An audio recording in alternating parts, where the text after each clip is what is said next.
Welcome to Wednesday, Genesis chapter 6, verse 5 to 8. I actually do have notes in front of me, but you'd think I'd read them. Anyways, do want to mention something from verse 3. There's this reference to God's going to shorten lifespan to 120 years. And this is debated by scholars. What exactly is meant here? Is God saying he's going to make human beings live no more than 120 years? That's a possible understanding of the original text. Or is it the amount of time to kind of normal life that God is going to allow before he brings the flood? That's also a legitimate understanding of the Hebrew here.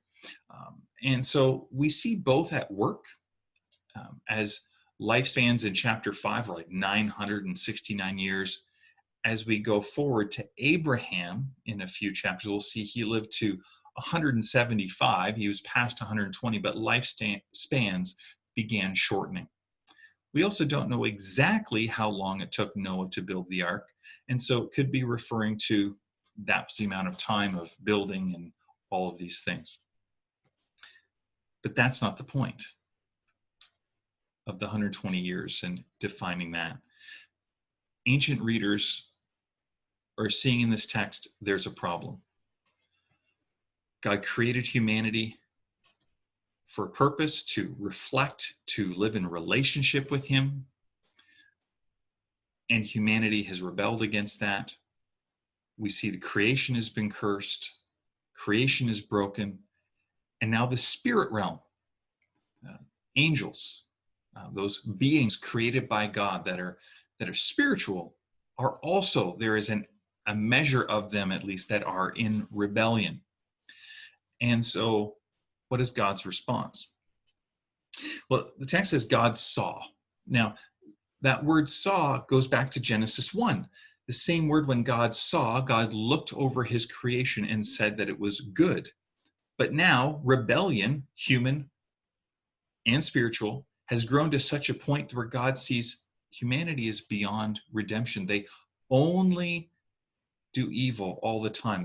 The word in the NLT for inclination, the original word is they fashion with a design. There is intent towards evil.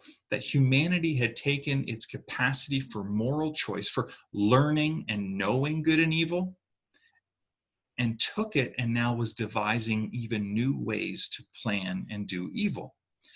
And so see that God is insulted is kind of the root of the response to God. And it was a sovereignty covenant relationship issue, that his place as sovereign is being rejected. There's no loyalty among humanity. And sin had grown so much that even creation itself is further impacted. And we see that even the animals are included in this judgment. Humanity's mandate of stewarding the earth, stewarding creation, had gone horribly, horribly wrong.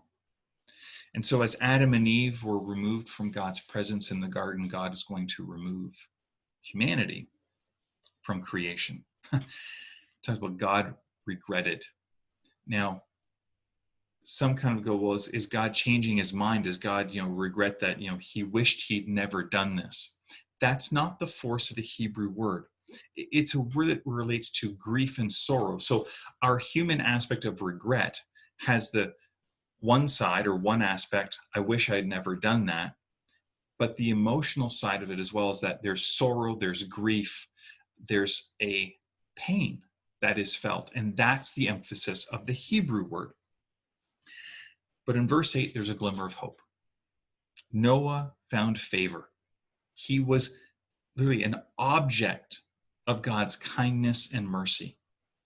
And so there's this glimmer of hope still. Remember, if we're reading this, which would have been listening to this as an ancient Israelite, we'd still be having those echoes of Genesis 3:15, of that promise of there's someone who's going to come to undo what humanity has done.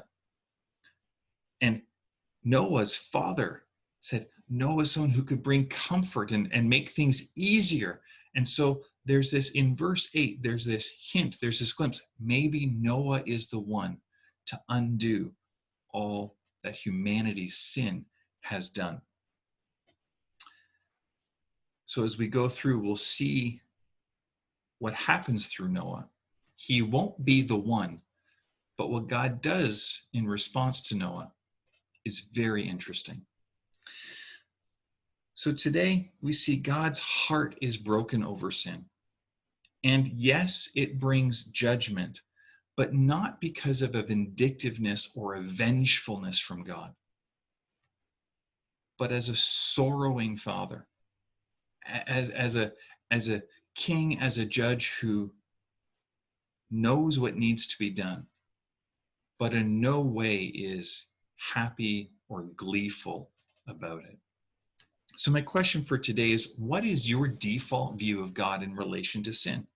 Is that angry, ready to pounce on other people's sins or maybe your own, and so you live in fear or think that other people should constantly be afraid?